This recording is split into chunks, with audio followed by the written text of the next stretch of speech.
Bom dia, boa tarde, boa noite ou boa madrugada para você, seja qual for o horário que estiver assistindo. Trago esse vídeo explicando os 3 tipos de teste do santuário.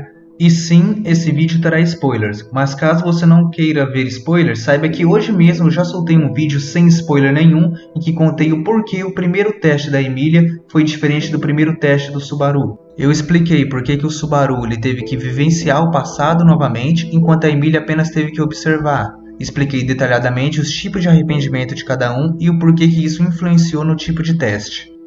Mesmo que você assista esse vídeo, recomendo assistir outro vídeo também, já que lá eu explico detalhadamente os sentimentos do Subaru, da Emília e explico detalhadamente o primeiro teste. Aqui eu vou explicar mais sobre o mecanismo do teste e o que eles são. Estou deixando o vídeo aí na tela, mas também estou deixando o link na descrição e no comentário fixado aqui do YouTube, além de outros vídeos do canal.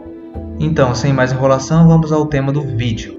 O teste, na verdade, são 3 testes, sendo o primeiro teste o passado, o segundo teste o presente e o terceiro teste o futuro.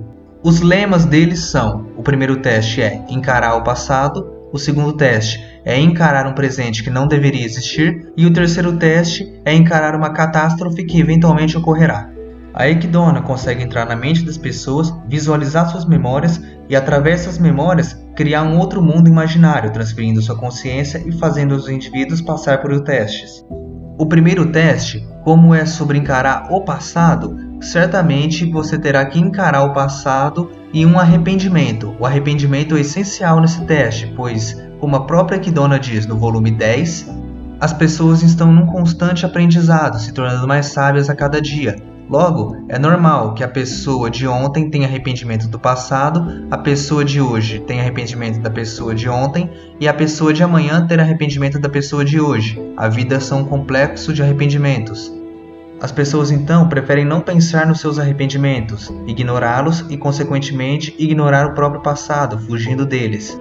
O objetivo desse teste é fazer o indivíduo encarar o próprio passado e chegar numa resposta. Como eu já mencionei no vídeo que eu lancei hoje, existem várias formas de fazer esse teste, e essas formas variam do tipo de arrependimento de cada pessoa. Falando mais resumidamente, o arrependimento do Subaru era sobre a interação e a relação dele com as outras pessoas, principalmente com os pais, por isso que ele teve que vivenciar o passado e interagir com ele novamente. Já o arrependimento da Emília era em relação à catástrofe da Pandora e o que ela poderia ter feito, além daquela escolha lá sobre abrir ou não o portão. Por isso que ela acabou fazendo esse teste ou apenas observando e não interagindo com o passado diretamente. Já o arrependimento do Garfield era até mesmo sobre o próprio nascimento, que ele pensava ser a causa da mãe ter abandonado ele, e dessa forma ele também se culpava e se arrependia do acidente da mãe. O teste dele acabou sendo uma mistura, em que ele apenas observou no começo e depois interagiu e conversou com a Frederica do teste. Essas 3 formas são 3 formas diferentes de encarar o primeiro teste, e as 3 são as melhores para cada indivíduo e seus arrependimentos. Não, a pessoa não precisa sair de lá feliz, aceitar o passado, ela pode inclusive recusá-lo, basta ela encarar e dar uma resposta, assim a Equidna ficará satisfeita.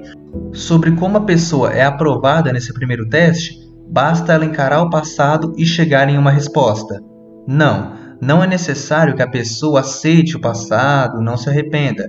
Ela precisa apenas encará-lo e chegar numa resposta. Dessa forma, mesmo se ela recusar o passado, a Equidna ficará satisfeita com a resposta e a pessoa será aprovada.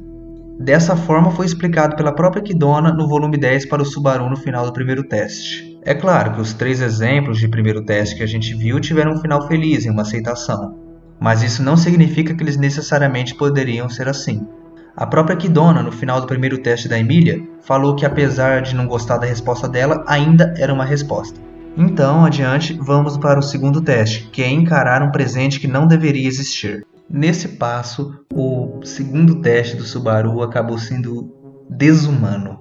É claro, o presente que não deveria existir não haveria melhor forma do que as realidades alternativas que o Subaru deixou para trás. O teste, assim como o próprio nome fala, consiste em criar uma realidade, um presente que não deveria existir. Agora, entrando na parte do spoiler, acaba sendo um pouco complicado traçar um paralelo entre o segundo teste do Subaru e o segundo teste da Emília, porque o segundo teste do Subaru foi algo horrível e triste. É um presente que não deveria existir, seriam as realidades abandonadas pelo Subaru.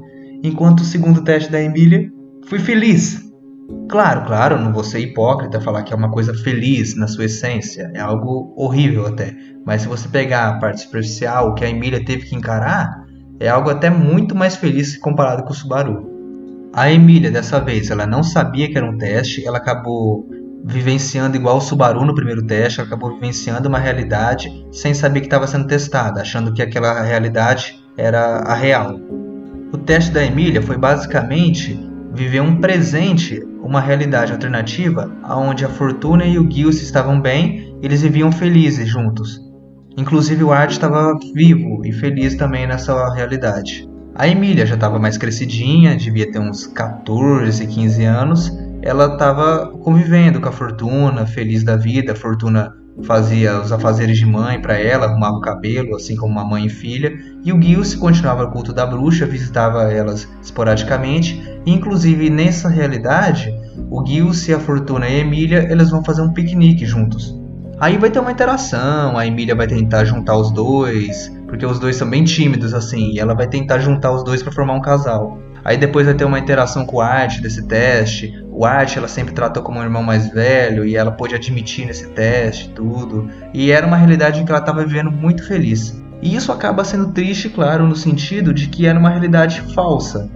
E aí então, claro, a Emília não sabia que era uma realidade falsa até então, mas só que quando ela conversando com a Art, ela acabou percebendo e percebeu que não era a realidade que ela vivia, não era verdadeira. Aí há uma interação entre os dois, não vou me aprofundar disso, mas a Emília acaba aceitando. Embora essa seja a realidade feliz, ainda assim é uma realidade falsa e eu tenho uma realidade verdadeira para viver. Aí nisso a Equidona aparece, ela na verdade era o Art disfarçado, e aí que é complicado, porque a Equidona tem uma cena em que ela tá totalmente abalada. Ela simplesmente xinga a Emília, acaba chorando. Assim, a Equidona tá com lágrima no rosto e o teste acaba.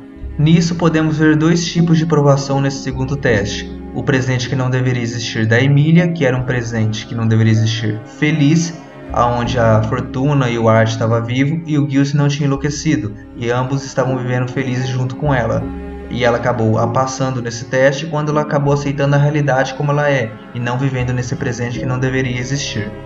Claro que também há um outro fator, que seria o fato da aceitação própria da Emília. Caso vocês não saibam, e ela vai acabar descobrindo nesse teste, ela nunca se olhou no espelho depois que ela foi descongelada pelo Peck. Isso pela própria insegurança dela em relação a ela e também pela própria aparência. Ela sempre se sentiu culpada, e inconscientemente e até consciente, por se parecer pela bruxa da inveja, ela nunca se olhava em espelho. E nisso vai ter uma cena muito bonita em que ela finalmente vai olhar pela primeira vez a verdadeira aparência dela, crescida, numa superfície da água.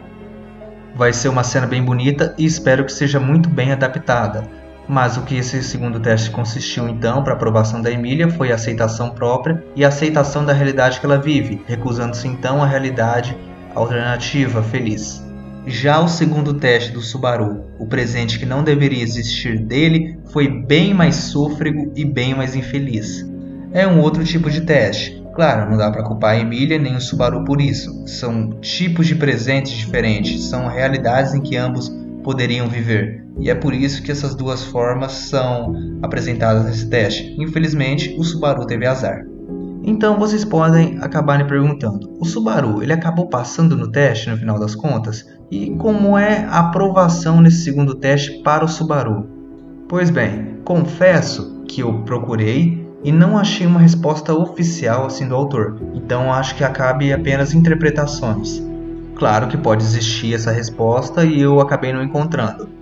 Como não achei, limitarei apenas a dar a minha interpretação. Eu acho que ele acabou não passando, porque para mim o segundo teste ele acabou no momento em que o Subaru se quebrou. Ele se quebrou, não chegou numa resposta, praticamente é como se tivesse recusado aquele presente. Então no fim eu achei que foi um fracasso dele nesse momento. Além disso, depois no encontro com as bruxas, a Equidona fala para o Subaru que se ele fizesse um contrato com ela, ele finalmente poderia se gabar de ter passado no segundo teste, e ela poderia guiar ele com sucesso para o terceiro teste. Claro que isso são palavras da Equidona, não necessariamente reflete a verdade, mas não acredito que ela estava mentindo naquele momento. Bem, mas no fim, não importa, porque o Subaru teve a qualificação cancelada e ele foi impedido de continuar. Então, vamos passar ao terceiro teste. O terceiro teste ele consiste no futuro e consiste em encarar uma catástrofe que eventualmente ocorrerá. Esse terceiro teste, somente a Emília irá realizá-lo, e a Emília irá para um mundo escuro em que haverá diversas luzinhas. Essas luzes, conforme a Emília toca nelas, mostram um futuro onde há uma catástrofe. É um futuro alternativo, onde pode ou não acontecer. A gente da novel acaba ansioso para ver como é que eles vão adaptar, porque na novel não fica claro como é que são esses testes, não fica explícito quem são as pessoas e como é esse futuro. É tudo muito jogado, não é mostrado os rostos das pessoas, não é mostrado quem é que está falando, é uma coisa que fica até confusa. Só mostra então uma paisagem sangrenta, muitas vezes, ou uma realidade triste, pessoas chorando, a gente não sabe quem é que está falando com quem, só mostra que é uma situação horrível que está acontecendo, mas a gente não sabe o que. Vale a pena destacar, pelo menos, a primeira realidade mostrada, que parece aparentemente a Emília toda sangrenta olhando para uma construção que está saindo fumaça, uma construção destruída. Eu interpreto que seria então um futuro onde o Subaru não consegue salvar a Beatrice e acaba morrendo queimado na mansão do Roswell. E a Emília, depois de sair do santuário, acho que depois de lutar com os coelhos e ser bem danificada, bem lesionada, ela acaba chegando nessa mansão e vê o Subaru morto e acaba dizendo aquelas palavras. Então, para mim, isso seria a primeira realidade mostrada no terceiro teste. Depois disso, há diversas realidades mostradas, podemos tentar até adivinhar com que futuro que seja no arco 5, 6 ou no 7 atual, ou até mesmo nos arcos futuros que ainda vão ser escritos. A maioria das realidades mostradas, se não todas as realidades, tinha algo relacionado com o Subaru. Citava o nome dele ou pelo menos dava a entender que se tratava dele. Apesar disso ser bem pesado, mostrar um montão de futuros desagradáveis, a Emília acaba passando com facilidade. Mesmo vendo todas essas realidades ruins, ela não deixa de desejar um futuro bom. Ela acredita e tem fé num futuro feliz. Ela não deixa de pensar num futuro feliz com o Subaru e com os outros. E essa esperança dela é que acaba fazendo ela passar no teste. Na última luz, ela viu uma garota que nunca tinha visto acordada, não menciona o nome, mas a gente entende que é a Ren, e ela viu ela dizer alguma coisa, e ela desejou um futuro em que ela pudesse conversar com ela sobre um certo garoto, que certamente seria o Subaru. Nesse ponto, então, o terceiro teste foi superado, justamente por ela não perder a esperança e seguir em frente, não tendo medo de um futuro ruim, sempre desejando um futuro bom. É claro que ela não ignora a possibilidade de futuros ruins ocorrerem, mas mesmo que eles ocorram, ela vai estar junto de preciosos companheiros e ela poderá superar. E assim, chegando nessa resposta de encarar os futuros ruins, as possibilidades de futuro ruim, desejando sempre um futuro bom, é o que faz ela passar. Então, os testes do santuário são basicamente isso: é encarar o passado, o presente e o futuro. Eu só planejava fazer o vídeo do Subaru e da Emília porque os testes deles eram diferentes, mas tinha bastante gente querendo saber sobre os testes e até pedia vídeo com spoiler. Aí acabei trazendo esse vídeo bônus então. Espero que vocês tenham gostado. E se você gostou, não esqueça o seu like. E claro, caso queira receber mais conteúdo, queira ver mais vídeos meus, é só se inscrever no canal, que lanço vídeos sobre ReZero e pretendo trazer vídeos sobre outros animes também. Mais tarde também vou lançar minha review do episódio de hoje, então fiquem tranquilos, não vou esquecer dessa review não. Tô deixando nos cards, mas também tô deixando na descrição e também nos comentários fixados aqui do YouTube vídeos curtos de 5 minutos em que eu respondo curiosidades sobre ReZero, 5 a 10 minutos, e também outros vídeos mais compridos que contam as diferenças entre a light novel e o anime. Caso tenha interesse, estou deixando na descrição, nos cards e também nos comentários fixados. Um forte abraço e até daqui a pouco com a minha análise sobre o episódio de hoje. Até mais!